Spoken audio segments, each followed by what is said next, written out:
Assalamualaikum warahmatullahi wabarakatuh. Teman-teman sekalian, ini adalah video perdana kami berdua. Saya Sehat Ihsan Sadikin, dan di depan saya bersama saya ada Profesor Eka Sri Mulyani, dan kami berdua mengajar mata kuliah Metodologi Penelitian Kualitatif untuk program studi Sosiologi Agama Universitas Islam Negeri Araniri, Banda Aceh. Jadi ini adalah materi kuliah perdana untuk mata kuliah penelitian kualitatif, dan kita akan membuat satu pengantar awal tentang mata kuliah metodologi penelitian kualitatif. Berikutnya nanti akan ada seri-seri selanjutnya yang lebih mendalam tentang mata kuliah ini. Teman-teman sekalian, jadi hari ini dalam video pendek ini kita akan membincangkan apa itu penelitian, kenapa kita perlu penelitian, dan apa saja yang nanti akan kita pelajari dalam penelitian kualitatif.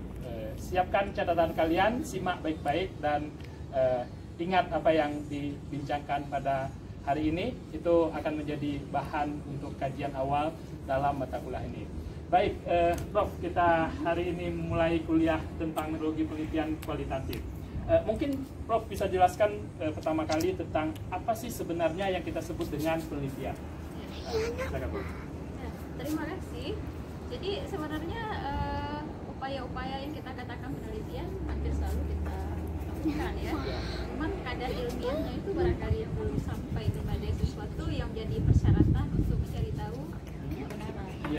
Jadi kalau tidak melakukan penelitian, adakah sesuatu yang bisa kita jadikan alternatif ya? Sebelum kita bicara penelitian, tentu saja ada apa itu ya, termasuk common sense ya, common sense atau gejala-gejala alam yang oleh orang dulu dipahami. Kalau burung terbang ke arah mana itu menandakan akan terjadi sesuatu. Atau misalnya juga ada orang yang dianggap punya otoritas, pawang hutan gitu ya, dianggap memiliki pengetahuan tentang hutan. Atau juga misalnya ada sebuah pesan-pesan populer ya yang sudah menjadi sebuah keyakinan di dalam masyarakat gitu ya, termasuk di dalam masyarakat Aceh, jangan duduk di atas bantal. Kemudian itu kan harus dipertanyakan, benar nggak akan kejadian seperti itu? Termasuk keyakinan ideologi tertentu gitu kan.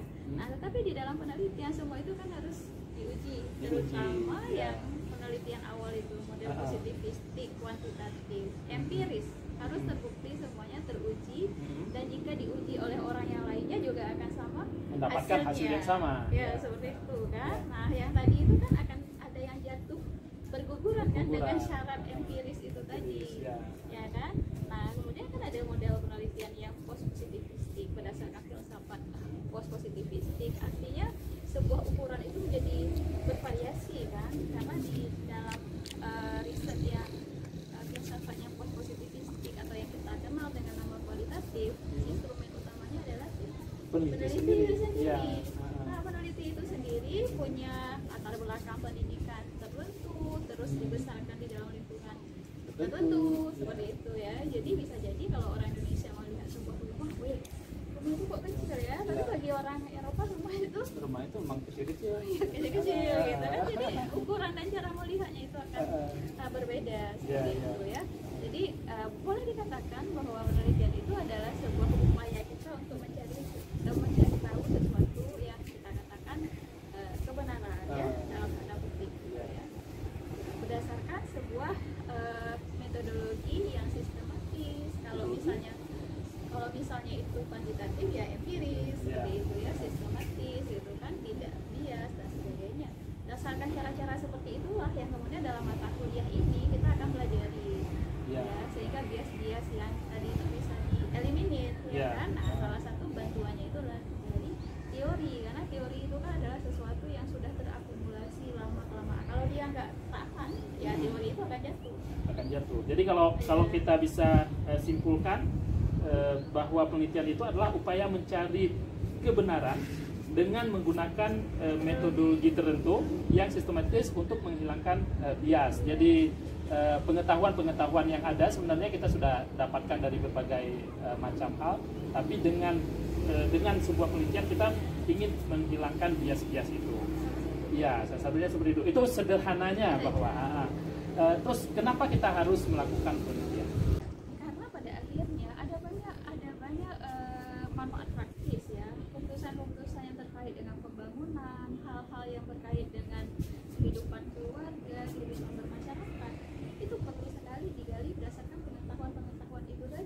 pengetahuan ilmiah tadi.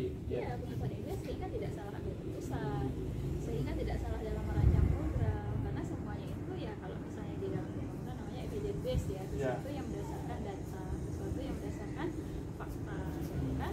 Nah itu akan sangat penting. Nah mahasiswa adalah bahagian dari masyarakat yang akan memberikan kontribusi besar ya pada kehidupan pembangunan, kehidupan sosial mereka setelah mereka jadi sarjana. Jadi ini pengetahuannya sangat penting. Iya, kalau bahasa sederhananya yang minimal tidak ditipu lah.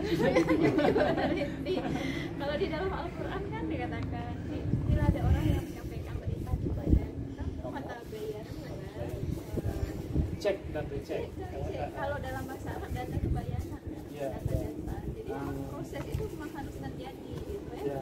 Jadi sederhananya orang yang memang memiliki prinsip ya mengetahui metode penelitian, ketika ada berita informasi hoax, nah itu akan ada sebuah proses verifikasi dan sebagainya, sehingga wah ini berita yang sangat bagus untuk saya, menyenangkan, langsung merasa itu benar, nggak bisa begitu, harus ada proses.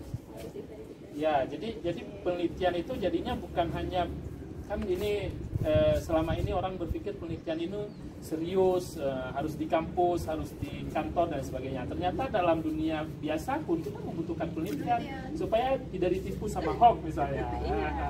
Oke. Ya, kita teliti dulu. Itu kan sederhana sekali padahal penelitian, tapi sebenarnya manfaatnya sangat luar biasa. Nah, untuk mata kuliah ini kita akan fokus pada kualitatif. Sebenarnya apa itu kualitatif dan apa saja yang akan kita pelajari dalam mata kuliah? Ya. Jadi kalau misalnya kita lihat ya mainstream besar ya di dalam ilmu penelitian itu kan ada dua, kuantitatif dan kualitatif. Kalau kuantitatif itu ya kalau berdasarkan filsafat positivistik itu pastinya bukan empiris kan, model kerjanya kan seperti kerja ilmu alam. Artinya alat ukuran yang sama itu siapapun yang pakai hasilnya akan sama. Nah, tetapi kualitatif itu juga dibutuhkan karena ternyata temuan-temuan yang kuantitatif itu biasanya adalah sebuah bentuk representasi gambaran umum. Tapi kalau kita ingin mengkaji apa makna dibalik fenomena yang tampak secara angka, secara statistik, itu memerlukan penelitian kualitatif. Misalnya melihat itu angka perceraian tinggi sekali, itu kuantitatif menampakkan angka kepada kita, tapi mengapanya itu nggak akan nampak dari angka itu.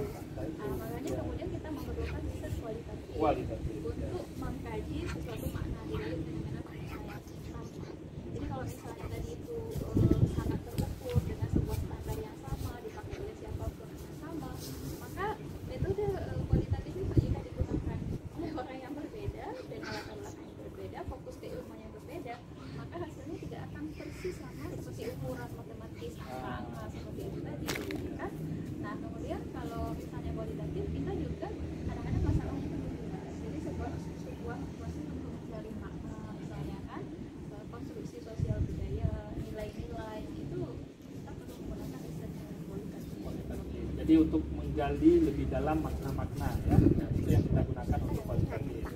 Nih sepanjang kuliah nih, kira-kira apa saja yang kita akan pelajari? Iya, jadi kita termasuk akan menggali prosedur dan tahapan-tahapan dari penelitian kualitatif. Metode-metode apa yang lazim dan sering dipakai dalam kualitatif. Teknik pengumpulan datanya kan juga berbeda. Dengan ya, yang sifatnya determinis dan penelitiannya tidak berbeda. Di sini kan penelitiannya akan menjadi sesuatu yang sangat penting. Jadi ya kalau istilahnya jam terbang penting. Kita juga perlu membekali mahasiswa terkait etika penelitian. Etika penelitian. Karena kan berkaitan dengan manusia. Itu sangat penting sekali. Tidak ada kemudian abuse ya kepada narasumber sehingga terkesan mereka itu dimanfaatkan. Hal yang sangat penting juga yang kemudian menjadi sebuah ukuran ya, analisa. Jadi analisa itu akan sangat terbantu dengan penggunaan teori-teori yang relevan. Walaupun ada jenis-jenis kualitatif tertentu itu yang tidak harus dimulai dari teori, karena tuh ada juga temuan di lapangan yang menjadi teori atau yang kita kenal dengan istilah project research ya. Nah, yang terakhir tentu saja bagaimana kemudian itu muncul dalam sebuah laporan. Dari sebuah penulisan laporan. Ya, dari sebuah laporan itu kemudian juga ada penelitian yang kita katakan ya publikasi lah. Publikasi. Dan sebagainya ya, artinya bahagian ringkas dari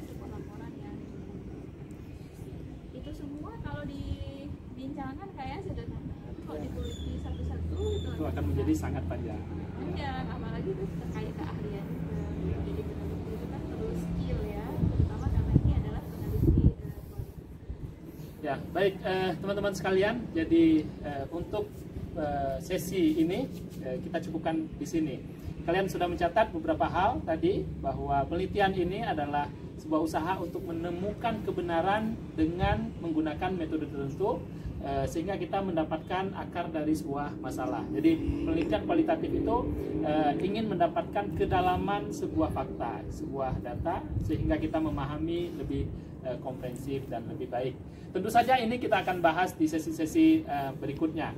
Beberapa hal yang kita mau bahas dalam video ini, video-video berikutnya itu termasuk dengan metodenya, metode mengumpulkan data, terus tentang etika penelitian, dan tentu saja tentang penulisan dan beberapa yang lainnya. Bahan-bahan untuk mata kuliah ini akan kita sertakan di Google Classroom. Nanti kalian bisa download di Google Classroom yang sudah kita share. Baik, untuk kali ini kita cukupkan di sini. Saya Sehat Ihsan Sodikin yang mengajar mata kuliah ini bersama dengan Profesor Rika Sri Mulyani, pamit undur. Assalamualaikum warahmatullahi wabarakatuh.